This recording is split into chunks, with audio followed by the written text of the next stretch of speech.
नमस्कार. भाषणाचे मुद्दे कसे काढायचे हे बऱ्याच लोकांना जमत नाही. भाषणाची तयारी कशी काढावी, कशी करावी, भाषणाचे मुद्दे कसे करावेत, मुद्दे कसे काढले पाहिजे, मुद्दे काढणं म्हणजे नेमकं काय करणं, हे याच्याबद्दल बऱ्याच लोकांना पुरेशी माहिती नाही आणि म्हणून भाषणाची योग्य पद्धतीनं तयारी करता येत नाही आणि परिणामी तुमचं भाषण रुचकर होत नाही. परिणामी तुमचं भाषण प्रभावी होत नाही आणि मग हे प्रभावहीन भाषण लोकांना ऐकावंसं वाटत नाही. दर्जेदार भाषण व्हावं, चांगलं मजबूत भाषण व्हावं, लोकांनी त्याला स्वीकारावं असं वाटत असेल तर भाषणाचे मुद्दे सुटसुटीत असले पाहिजे आणि हे सुटसुटीत मुद्देच काढता येत नाही लोकांना. आता मुद्दे काढणं म्हणजे काय करणं? तर विषय संपूर्ण समजून घेणं, प्रथम विषयाचा अर्थ समजून घेणं, माहिती गोळा करणं आणि गोळा केलेल्या माहितीचे मुख्य 3 ते 5च मुद्द्यात तुमचं संपूर्ण भाषण ठरवणं. मुद्दे काढणं म्हणजे काही पान, 2 पान असे मुद्देच मुद्दे काढत बसायचं नाही. 1 मुद्दा, 2 मुद्दा, सीरियल नंबरनं असे 30-40 मुद्दे काढून कशा-कशावर बघणार आहे तुम्ही?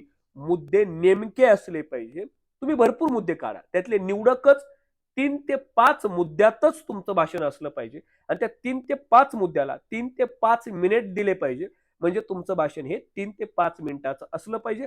भाषण रटाळ नसावं. मी हे सगळं नवीन लोकांसाठी सांगतोय, लक्षात ठेवा. ज्यांना भाषणाची काहीच कल्पनाच नाही कशी तयारी करावी.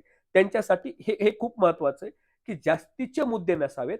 मुद्दे कमीत कमी असावेत. ते ठळक असावेत. ते नेमके असावेत. प्रत्येक मुद्द्यासाठी एखादं काही छोटं उदाहरण देऊन तो मुद्दा समजावता आला, तर ठीकच आहे. मुद्दे एका 2 थोडक्या शब्दात मुद्दे मांडले पाहिजे.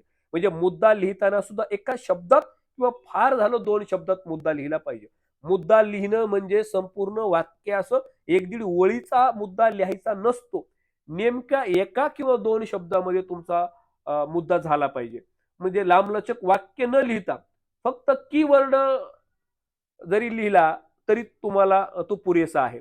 कारण जेवढं कमीत कमी लिहिलेलं असेल ना कागदावर, तेवढा तुमचं लक्ष लोकांकडे जाईल आणि कागदावर जर जास्त लिहीत बसलात, तर ते व्यासपीठावरून तुमच्या त्या स्टेटमेंट त्या वाक्याकडे लक्ष जाईल आणि ते वाक्य पूर्ण वाचेपर्यंत तुम्ही वर बघणार नाहीत. जेणेकरून लोकांकडे तुमचं लक्ष जाणार नाही. तुम्ही जर वाक्य वाचण्याच्या नादात राहिलात, तर परिणामी तुम्ही श्रोत्यांकडे पाहणारच नाही. तुमची नजर ही श्रोत्यांकडेच असली पाहिजे. त्यामुळे मुद्दा जो आहे ना, तो नेमका असला पाहिजे आणि नेमक्या शब्दातच मुद्दा असला पाहिजे. म्हणजे कीवर्ड म्हणतो आपण त्याला, असंही केलं तरी चालेल. मुद्द्याचा क्रमही ठरवला पाहिजे. तुम्ही मुद्दे काढता, पण त्याचा क्रमच ठरवत नाही. पहिल्यांदा, दुसऱ्यांदा, तिसऱ्या वेळा, चौथ्या आणि 5 वेळा. 1, 2, 3, 4, 5 जे क्रम आहेत, ते क्रम लक्षात म्हणजे श्रोत्यांचा विचार करून तुम्ही श्रोत्यांना काय अगोदर हवंय याचा विचार करून पहिला मुद्दा घेतला पाहिजे. त्यानंतर दुसरा मुद्दा. म्हणजे माहिती जी आवश्यक माहिती गेली पाहिजे मुद्द्यातून ती द्या. अनावश्यक माहिती, रटाळपणा त्यातला काढून टाका. आवश्यक माहितीच कशी जाईल याच्यावर तुमचं फोकस असलं पाहिजे. म्हणजे वेळेनुसार तुम्ही 2 मिनिटं, 1.5 मिनिटं एका मुद्द्याला दिला पाहिजे. आणि मग 5 मिनिटाला 1.5-2 मिनिटं दिली तर भाषण 10 मिनिटापर्यंत चाललं ना. म्हणजे सरासरी प्रत्येकच मुद्दा तुमचा 2 मिनिटापर्यंत जाणार नाही. काही 1 मिनिटं, 1.5 मिनिटापर्यंत. पण 5 ते 7 मिनिटाचं भाषण तुमचं होईल आणि 5 ते 7 मिनिटाचं भाषण पुरेसं असतं. फार सुरुवातीच्या काळातच लोकांनी फार जास्त वेळ बोलू नये. मी गोंधळ करून घेताल तुम्ही सगळे. म्हणून ना 4-5च नेमके मुद्दे, त्याच्यावर 5 मिनिटंच बोलण्याची तयारी करा. तुमचं किती मिनिटाचं भाषण होतं, हे घरी तयारी करा. एका मुद्द्याला मी किती वेळ देऊ शकतो? एक मुद्दा पटवून देण्यासाठी किती वेळ लागतो? एका मुद्द्याला जर 1.5 मिनिट लागत असेल किंवा 2 मिनिट लागत असेल, तर तुमचं भाषण हे 5 मुद्द्याला पकडून करायचंय तुम्हाला. तुमचं भाषण 7 ते 10 मिनिटापर्यंत होईल. कमीत कमी वेळेत मुद्दा तुम्ही स्पष्ट केला पाहिजे आणि शेवट अगदी प्रभावी केला पाहिजे. शेवटचा मुद्दा आणि शेवटी तुम्ही भाषणाच्या शेवटाकडे आलं पाहिजे. असं तुमचं जे स्क्रिप्ट आहे ना, तुमचे जे मुद्दे आहेत ना, एकदम सुटसुटीत असले पाहिजे.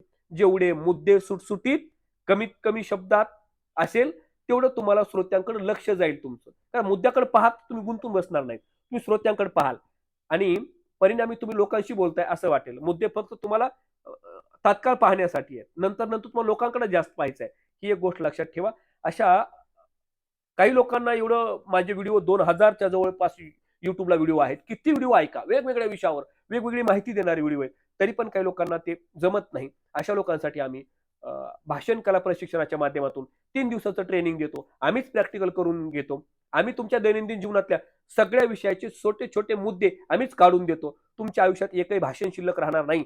उभ्या हयातीत जेवढे भाषण करायचे तेवढे सगळे भाषणाचे मुद्दे आम्ही काढून देतो. ते समजावून सांगतो. त्यानुसार तुमचं प्रॅक्टिकल घेतो आणि प्रॅक्टिकली तुमची स्टेट डेअरिंग आम्ही कव्हर करून देतो. भीती कायमची नाहीशी करतो आणि तुम्हाला दमदारपणे भाषण कला शिकवतो 3 दिवसाच्या प्रशिक्षणात. यातलं कुठलंही प्रशिक्षण जर जॉईन करायचं असेल, प्रत्येक महिन्याला पहिल्या आठवड्यात बीड जिल्ह्यात असतं आणि महिन्याच्या शेवटच्या आठवड्यात लोणावळ्यात असतं. तुम्हाला जिकडचं जवळ आहे तिकडचं प्रशिक्षण तुम्ही जॉईन करू शकता. अथवा माझं वक्तृत्वाची साधना नावाचं पुस्तक आहे, तेही घर बसल्या मागू शकता. अथवा सुशन महाराज नाईकवाडे नावानं प्ले स्टोअरला एक ऍप आहे. त्या ऍपमध्ये पण माझा रेकॉर्डेड कोर्स आहे. तो कोर्स पण तुम्ही घर बसल्या करू शकता. 21 दिवसाचा ऑनलाईन कोर्स आहे. 6 महिने त्याची मुदत आहे. यापैकी प्रशिक्षण करा अथवा घर बसल्या कोर्स करा.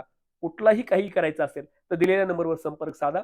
आमच्या डिस्क्रिप्शनमध्ये नंबर आहे. तुम्ही प्रशिक्षणाची बुकिंग करा, पुस्तक मागवा अथवा ऑनलाईन रेकॉर्डेड कोर्स करा. भेटूया अशाच नवीन व्हिडिओच्या माध्यमातून. धन्यवाद.